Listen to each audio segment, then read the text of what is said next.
हरीश और उसकी पत्नी मीरा एक छोटे से गांव में रहते थे। वे गरीब थे, पर उनके दिल में बहुत प्यार और खुशियां थी। उनकी छोटी सी झोपड़ी ही उनकी दुनिया थी। हरीश हमेशा बड़े सपने देखता था।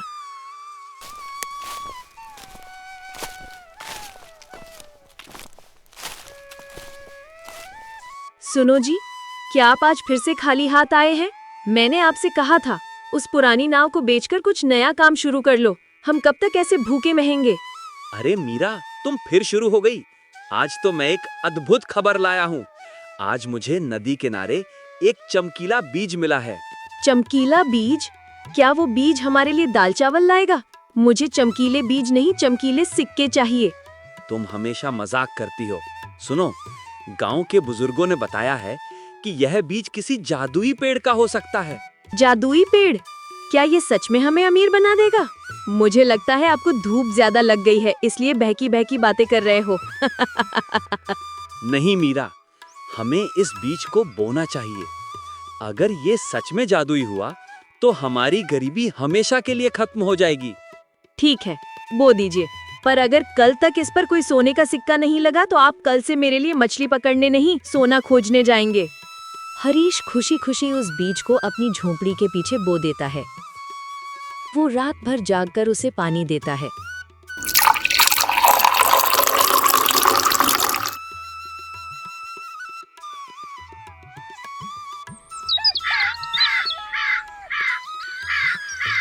सुबह तक बीज एक विशाल चमकदार पेड़ में बदल जाता है। मीरा देखो, मैं सच कह रहा था। ये तो सच में जादुई पेड़ है। ओ मेरे राम, ये तो सच है, पर इस पर फल कहाँ है? मुझे तो सिर्फ पत्ते दिख रहे हैं। तभी पेड़ के तने पर एक अजीब सी आवाज आती है और एक चमकती हुई लकड़ी की प्लेट निकलती है। ये क्या है? ये तो एक लकड़ी की प्लेट है। लाइए इधर। ये पेड़ केवल उन लोगों को धन देगा जो इसकी कद्र करेंगे। इसे पाने के लिए अपनी सबसे छोटी इच्छा मांगो। छोटी इच्छा? मैं तो सबसे पहले एक अच्छी सी धोती मांगूंगा। मेरी ये पुरानी धोती फट चुकी है। आप सच में भोले हैं। धोती? कम से कम 100 सोने के सिक्के तो मांगिए, हम अपनी झोपड़ी तो ठीक कराएंगे। ठीक है, हम पहले थोड़ा मांगेंगे। हे जादुई पेड़, मुझे 10 सोने के सिक्के दे दो। जैसे ही हरीश ये कहता है, पेड़ की डालियों से 10 सोने के सिक्के नीचे गिरते हैं। सिक्के? ये तो सच में हो गया। अब हम अमीर बन गए। पर आपने सिर्फ 10 ही क्यों मांगे? क्योंकि हमें इस पेड़ की कद्र करनी है। अब हम अपनी झोपड़ी ठीक करेंगे। हरीश और मीरा खुशी खुशी झोपड़ी की मरम्मत करते हैं। पूरे गांव में जादुई पेड़ की खबर आग की तरह फैल जाती है। सबसे पहले उनके चाचा दीनदयाल आते हैं, जो बहुत कंजूस थे। ओ हरीश, तुम सच में सोने की खेती कर रहे हो? मुझे भी बताओ। चाचा जी, ये जादुई पेड़ है। आपको बस अपनी छोटी इच्छा मांगनी होती है। छोटी इच्छा? मैं सबसे छोटा आदमी हूँ। मुझे 1000 सोने के सिक्के चाहिए। चाचा जी, आप थोड़ा कम मांगिए। ये पेड़ लालच पसंद नहीं करता। चुप, मैं छोटा हूँ, मुझे पता है। हे जादुई पेड़, मुझे 1000 सोने के सिक्के दे दो। जैसे ही दीनदयाल ये कहते हैं, पेड़ की डालियों से 1000 छोटे छोटे लोहे के सिक्के नीचे गिरते हैं। दीनदयाल उन सिक्कों को देखकर गुस्सा हो जाते हैं। लोहे के सिक्के? ये क्या मजाक है? मैं तो सोने के सिक्के मांग रहा था। चाचा जी, पेड़ ने सोचा होगा कि आपको 1000 की जरूरत है, पर सोने की नहीं। तुम दोनों ने मुझे धोखा दिया। ये पेड़ जादुई नहीं, शैतानी है। चाचा जी, आप अपनी छोटी इच्छा मांगिए। आपके पास सब कुछ है तो आपको लोहे के सिक्कों की ही जरूरत होगी। दीनदयाल गुस्से में लोहे के सिक्के फेंककर वहां से चले जाते हैं।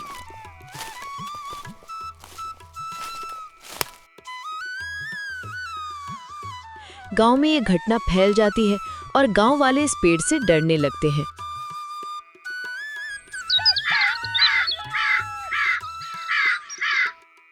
अगले दिन गांव का सबसे अमीर व्यापारी धर्मपाल अपनी शान दिखाते हुए हरीश की झोपड़ी पर आता है। ओए मछुआरे, मैंने सुना है तुम्हारे पास एक मूर्ख पेड़ है जो लोगों को लोहे के सिक्के देता है। नमस्ते सेठ जी, ये मूर्ख नहीं, ये जादुई है। जादुई? मैं इस पेड़ को खरीदूंगा। मैं तुम्हें 10,000 सोने के सिक्के दूंगा। सेठ जी, ये पेड़ बिकाऊ नहीं है, ये हमारे परिवार का है। तुम एक गरीब मछुआरे हो। 10,000 सिक्के तुम्हारे पूरे गांव को खरीद सकते हैं। चुपचाप पेड़ मुझे बेच दो, नहीं तो मैं इसे काट दूंगा। आप ऐसा नहीं कर सकते। कर सकता हूँ। मैं यहाँ का सबसे अमीर आदमी हूँ। मैं इस पेड़ से दुनिया का सबसे बड़ा हीरा मांगूंगा। सेठ जी, अगर आपने लालच किया तो पेड़ आपको बहुत सजा देगा। सजा? मैं डरता नहीं हूँ, हटो यहाँ से। धर्मपाल सीधे पेड़ के सामने खड़ा होता है। है जादुई पेड़, मैं सबसे अमीर आदमी हूँ। मुझे दुनिया का सबसे बड़ा हीरा दे दो। जैसे ही धर्मपाल ये कहता है, पेड़ की डालियां जोर से हिलती हैं और पेड़ की प्लेट से एक आवाज आती है। तुमने दुनिया का सबसे बड़ा हीरा मांगा है, तुम्हें वो जरूर मिलेगा। तभी पेड़ से एक बड़ी पुरानी पत्थर की चट्टान धर्मपाल के सामने गिरती है। ये क्या है? ये हीरा नहीं, ये तो पत्थर है। यह पत्थर दुनिया का सबसे बड़ा और सबसे कठिन हीरा है। तुम इसे तोड़कर ही असली हीरा पा सकते हो। मैं इसे तोड़ दूंगा। मैं तुम्हें दिखाऊंगा कि असली अमीर कौन है। धर्मपाल पत्थर तोड़ने की कोशिश करता है, पर वो पत्थर इतना बड़ा और कठोर था कि वो हार मान जाता है। उसका लालच अब उस पत्थर में कैद हो गया था। मैं हार गया, मुझे माफ कर दो। सेठ जी, आपको असली दौलत की कीमत पता चल गई। हाँ, मुझे अब शांति चाहिए। हरीश और मीरा धर्मपाल को विशाल पत्थर के सामने रोता छोड़कर चले जाते हैं। धर्मपाल का सारा अहंकार और लालच उस पत्थर ने तोड़ दिया था। अब पूरे गांव को जादुई पेड़ के नियम पता चल चुके थे। देखा जी, मैं तो डर गई थी जब धर्मपाल ने हीरा मांगा, पर पेड़ ने उसे सही सबक सिखाया। हाँ मीरा, वो पेड़ लालच को पत्थर बना देता है। अब हमें और सोने के सिक्के मांगने चाहिए। नहीं जी, हमें लोभ नहीं करना है। हमें सिर्फ उतनी ही इच्छा मांगनी है जितनी हमें सच में चाहिए। मुझे लगता है हमें गांव वालों की मदद करनी चाहिए। गांव वालों की मदद? पर कैसे? हम पेड़ से हर रोज 10 सिक्के मांगेंगे और उन सिक्कों से हम गांव के सबसे गरीब और जरूरतमंद लोगों को मदद करेंगे। हमें अपनी ईमानदारी दिखानी होगी। वाह मीरा, तुम सच में बहुत समझदार हो। ये सबसे छोटी और सबसे बड़ी इच्छा है। अगले दिन से हरीश और मीरा ने गांव के सबसे जरूरतमंद लोगों की मदद करना शुरू कर दिया। वो रोजाना पेड़ से 10 सोने के सिक्के मांगते और किसी न किसी गरीब परिवार को दे आते।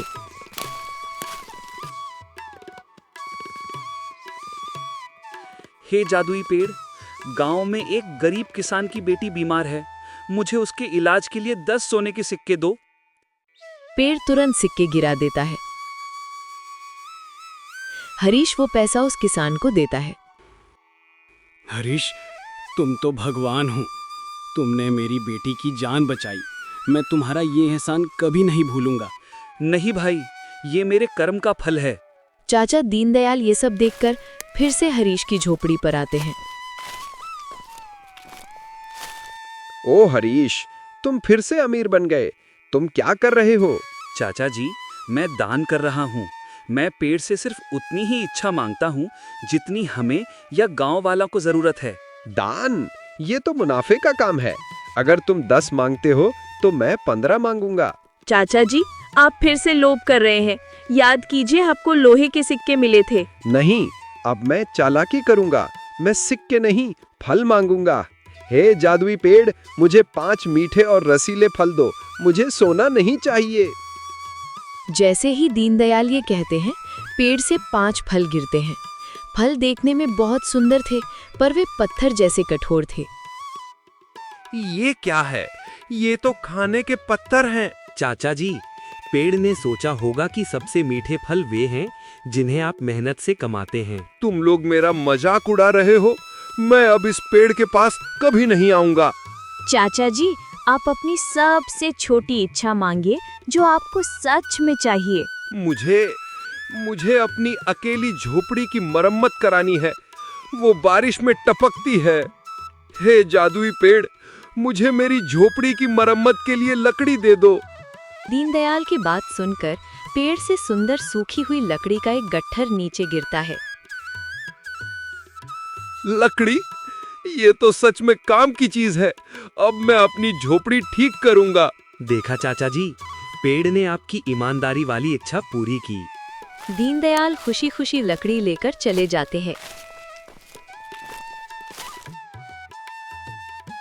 गांव में जादुई पेड़ की कहानी अब लालच की नहीं बल्कि ईमानदारी की कहानी बन गई थी। हरीश और मीरा की मदद से पूरा गांव धीरे धीरे अमीर और खुशहाल होने लगता है। गांव के बच्चे स्कूल जाने लगते हैं और गरीबी दूर हो जाती है।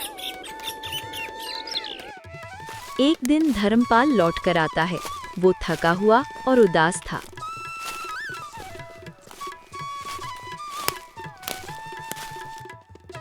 हरीश, मुझे माफ कर दो। मैं उस पत्थर को नहीं तोड़ पाया। मैंने अपनी पूरी दौलत खो दी। मैं अब सबसे गरीब आदमी हूँ। सेठ जी, आप गरीब नहीं हैं, आप अब ईमानदार हो गए हैं। ईमानदार? हाँ, मैं अब उस पेड़ से कुछ नहीं मांगूंगा। मैं सिर्फ आपसे एक मदद मांगना चाहता हूँ। बताइए सेठ जी। मुझे अपनी पत्थर तोड़ने की ताकत वापस चाहिए। मैं अब मेहनत से पैसा कमाना चाहता हूँ। मैं मेहनती बनना चाहता हूँ। ये तो बहुत अच्छी इच्छा है। हे जादुई पेड़, धर्मपाल सेठ को मेहनत करने की ताकत दे दो। जैसे ही हरीश ये कहता है, पेड़ से एक पानी का लोटा नीचे गिरता है।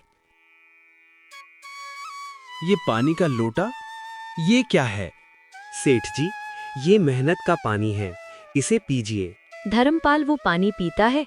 वो तुरंत ताकतवर और ऊर्जावान महसूस करता है। वाह, मुझे अब मेहनत करने का मन कर रहा है। मैं अब ईमानदार व्यापारी बनूंगा। धर्मपाल अपने गांव लौट जाता है और मेहनत से काम शुरू करता है। अब वो किसी को धोखा नहीं देता। हरीश और मीरा अपने जीवन से संतुष्ट थे। उन्होंने गांव को अमीर बना दिया था, पर उन्हें अब भी एक इच्छा पूरी करनी थी। सुनो जी, अब हम सबसे बड़ी इच्छा मांगेंगे। हाँ, अब हमें पेड़ को आजाद करना होगा। आजाद? हाँ। हरीश और मीरा अब गांव के सबसे खुशहाल और सम्मानित लोग थे। उन्होंने अपने और गांव वालों के लिए बहुत कुछ मांगा था। अब उनके मन में केवल एक ही इच्छा थी। मीरा, अब हमें पेड़ को आजाद करना होगा। मुझे लगता है पेड़ थक गया है। हाँ जी, उस पेड़ ने हमें सोने से नहीं, ईमानदारी से अमीर बनाया है। अब हमें उससे सबसे बड़ी इच्छा मांगकर विदा करना चाहिए। हम क्या मांगे? क्या हम पूरे गांव के लिए सोने का पहाड़ मांगे? नहीं जी, हम अब लालची नहीं बनेंगे। हमें अब ऐसा कुछ मांगना चाहिए जो जादुई पेड़ का असली मकसद पूरा कर दे। असली मकसद? उसका मकसद क्या था? उसका मकसद था कि लोग लालच छोड़कर मेहनत की कीमत जाने। हमें ऐसी इच्छा मांगनी चाहिए जो हमेशा के लिए सबको अमीर बना दे। हाँ, मैं समझ गया। हरीश और मीरा अपनी झोपड़ी के पीछे जादुई पेड़ के पास जाते हैं। तभी चाचा दीनदयाल और धर्मपाल भी वहां पहुंच जाते हैं। ओ हरीश, तुम फिर से कुछ बड़ा मांगने वाले हो क्या? कहीं फिर से लोहे के सिक्के ना मिल जाएं? नहीं चाचा जी, अब हम सबसे बड़ी और आखिरी इच्छा मांग रहे हैं।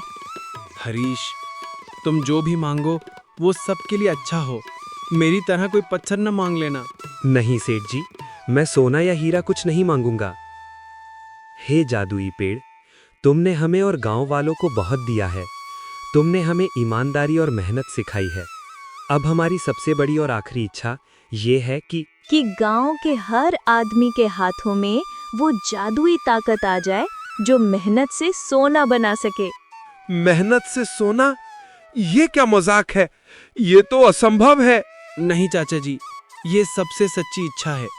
हाँ जादुई पेड़, हम ये मांगते हैं कि हमारे गांव के हर आदमी के मन से लालच और आलस हमेशा के लिए खत्म हो जाए और वो अपनी मेहनत को ही सबसे बड़ी दौलत समझे। जैसे ही हरीश ये इच्छा मांगता है, जादुई पेड़ जोर से चमकने लगता है। उसकी डालियां हवा में नाचने लगती हैं। पेड़ की प्लेट से एक आवाज आती है जो पूरे गांव में गूंजती है।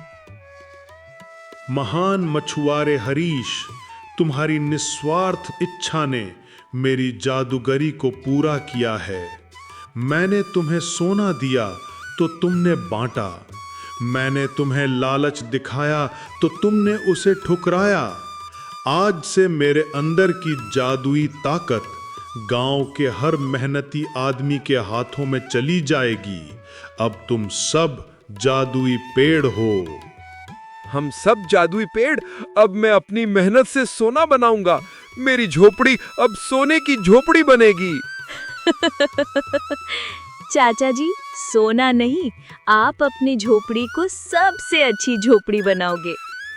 हाँ, अब तुम सबको अमीर बनाने के लिए मेरी कोई जरूरत नहीं है। पेड़ की आवाज शांत हो जाती है और पेड़ का सारा रंग उड़ जाता है। वो एक सामान्य सूखा हुआ पेड़ बन जाता है।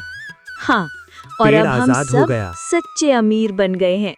हरीश, तुमने मुझे फिर से प्रेरणा दी है। अब मैं वापस जाकर ईमानदारी से व्यापार करूंगा। अब ये पेड़ किसी काम का नहीं रहा।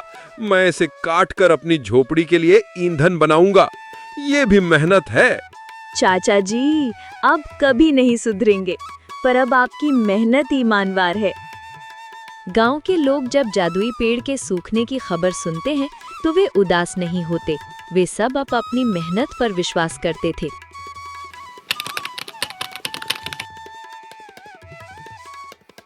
कुछ सालों बाद गांव सुखपुर अब स्वर्णपुर बन चुका था। हर आदमी ईमानदारी से काम करता था। धर्मपाल ने एक बड़ा ईमानदार व्यापार शुरू किया और हरीश को अपना भागीदार बना लिया। चाचा दीनदयाल ने सबसे सुंदर और मजबूत लकड़ी की झोपड़ी बनाई और उसे मेहनत का महल नाम दिया।